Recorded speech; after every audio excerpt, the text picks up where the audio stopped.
l'état d'origine, lorsque nous avons ouvert le chantier, nous avons procédé premièrement à une prise de vue aérienne qui permettait de voir aujourd'hui l'entrée du chantier côté Montagne Sainte, qui est là, et la fin de chantier au niveau du rond-point, la raquette au niveau du rond-point camp de police. Donc, comme on peut le voir sur le plan, nous avons commencé par le nettoyage du chantier. Nous avons procédé dans toute cette zone-là, qui représentait à peu près la moitié du linéaire. Sur toute cette zone, nous avons procédé à des purges de pas loin de 3000 m3 de sol de mauvaise tenue. Donc, avant ces purges, nous avons lancé une vaste campagne d'études géotechniques qui nous a mené à... Nous avons procédé à des essais de pénétromètre, nous avons fait des essais pressiométriques pour avoir la teneur, et la résistance et la consistance du sol. Les résultats de ces études géotechniques nous ont amenés à procéder à des purges sur toute cette zone-là d'une moyenne de 3 m à 3,50 m de profondeur, hormis les différentes couches de construction d'assises de la chaussée. Donc tout ce travail a été fait en amont, avant bien sûr de réaliser l'ouvrage que nous sommes en train de finaliser aujourd'hui.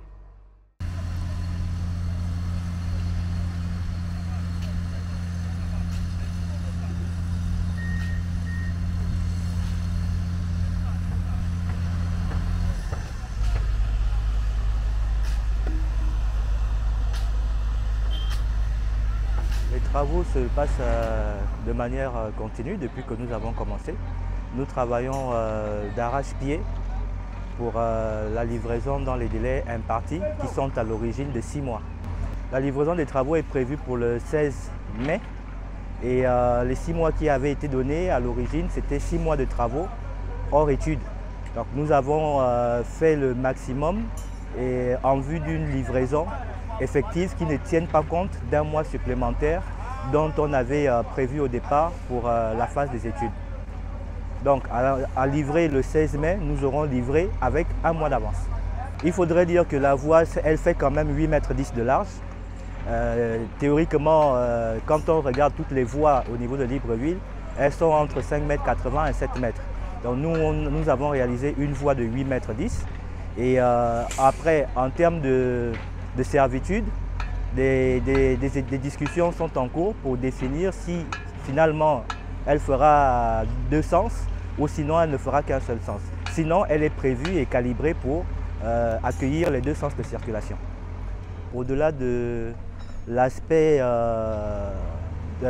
pratique, je veux dire ça comme ça, il est nécessaire de penser à la sécurité des usagers et dans ce type de projet, hormis ce qu'on a envie de faire, hormis ce qui serait le plus pratique possible, il faut penser à la méthodologie d'exécution.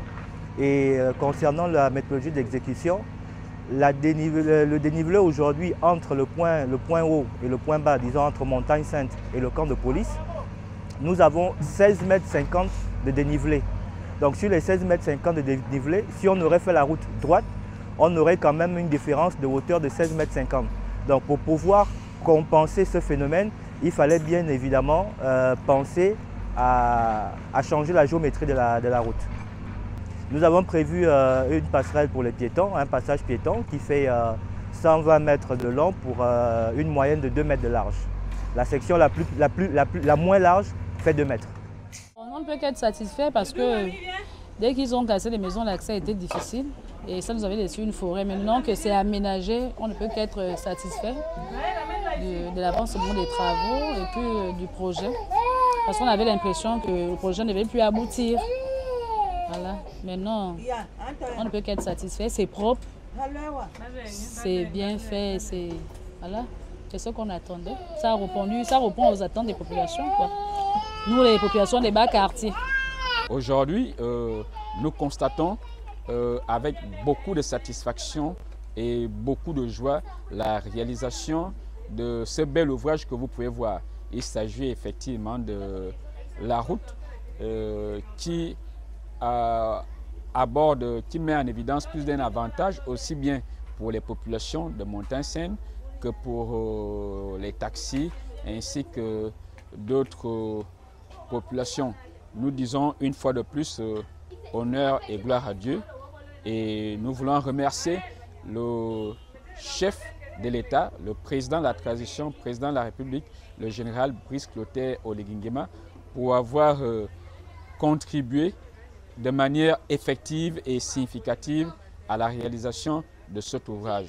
Et nous voulons une fois de plus mettre en exergue le sentiment de satisfaction, de joie. Nous félicitons et encourageons le président par rapport aux mesures qu'il prend pour soulager les souffrances, on va le dire comme ça, des populations gabonaises. Et nous voulons toujours dire que nous sommes derrière le président de la République.